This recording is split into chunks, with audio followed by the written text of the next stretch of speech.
Word soon reached Joab that the king was weeping and mourning for Absalom.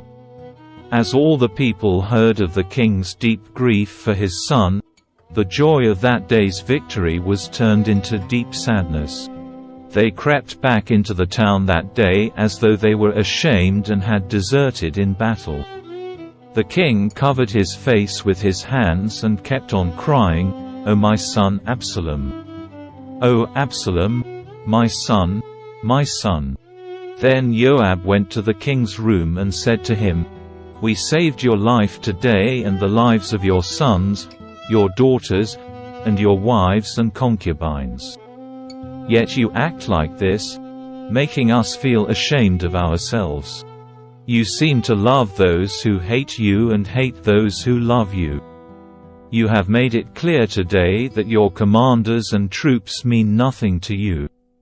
It seems that if Absalom had lived and all of us had died, you would be pleased. Now go out there and congratulate your troops, for I swear by the Lord that if you don't go out, not a single one of them will remain here tonight. Then you will be worse off than ever before." So the king went out and took his seat at the town gate, and as the news spread throughout the town that he was there, everyone went to him. Meanwhile, the Israelites who had supported Absalom fled to their homes.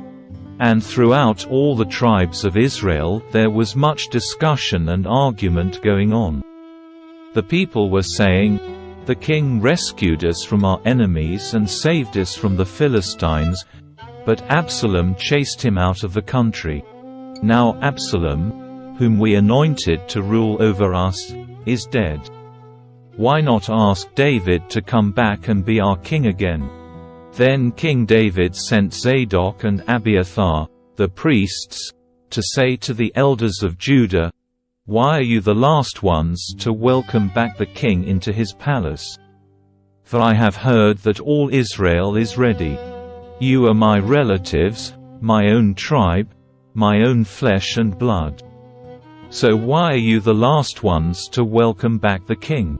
And David told them to tell Amasa, "Since you are my own flesh and blood, like Joab, may God strike me and even kill me if I do not appoint you as commander of my army in his place."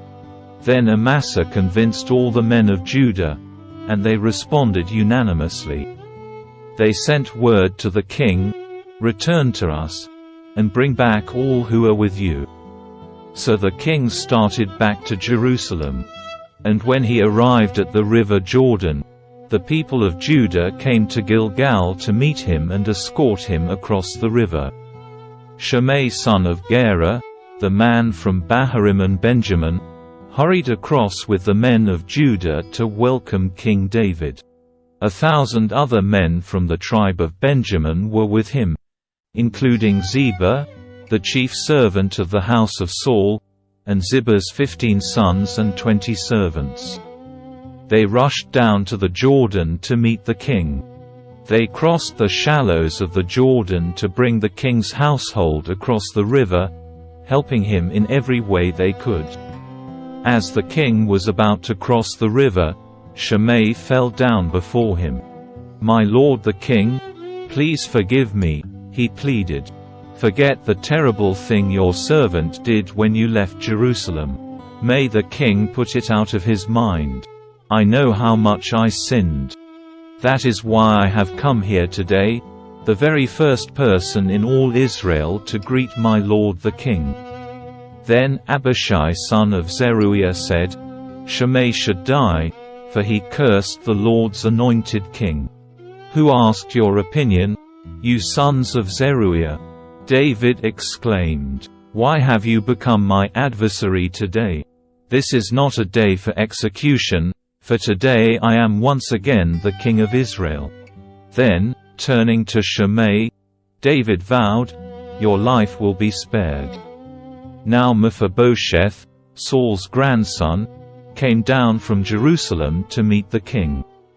He had not cared for his feet, trimmed his beard, or washed his clothes since the day the king left Jerusalem.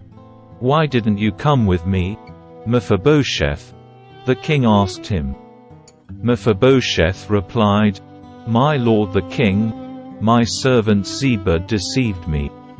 I told him, 'Saddle my donkey so I can go with the king. For as you know I am crippled.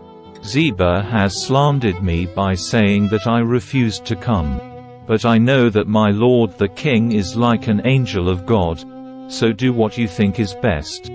All my relatives and I could expect only death from you, my lord, but instead you have honored me by allowing me to eat at your own table. What more can I ask?' You've said enough," David replied. "I've decided that you and Ziba will divide your land equally between you." "Give him all of it," Mephibosheth said. "I am content just to have you safely back again, my lord the king." Barzillai of Gilead had come down from Rogelim to escort the king across the Jordan. He was very old, 80 years of age, and very wealthy. He was the one who had provided food for the king during his stay in Mahanaim.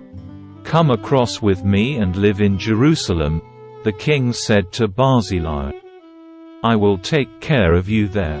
"No," he replied, "I am far too old to go with the king to Jerusalem. I am 80 years old today, and I can no longer enjoy anything.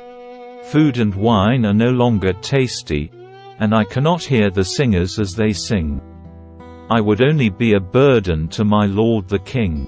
Just to go across the river Jordan with the king is all the honor I need. Then let me return again to die in my own town, where my father and mother are buried. But here is your servant, my son 𝗕𝗏. Let him go with my lord the king and receive whatever you want to give him." "Good," the king agreed. "𝗕𝗏 will go with me, and I will help him in any way you would like. And I will do for you anything you want." So all the people crossed the Jordan with the king. After David had blessed Barzillai and kissed him, Barzillai returned to his own home. The king then crossed over to Gilgal, taking 𝗕𝗏 with him. All the troops of Judah and half the troops of Israel escorted the king on his way. But all the men of Israel complained to the king, "The men of Judah stole the king and didn't give us the honor of helping take you, your household, and all your men across the Jordan." The men of Judah replied, "The king is one of our own kinsmen. Why should this make you angry? We haven't eaten any of the king's food or received any special favors." "But there are 10 tribes in Israel," the others replied. "So we have 10 times as much right to the king as you do. What right do you have to treat us with such contempt? Weren't we the first to speak of bringing him back to be our king again?" The argument continued back and forth, and the men of Judah spoke even more harshly than the men of Israel.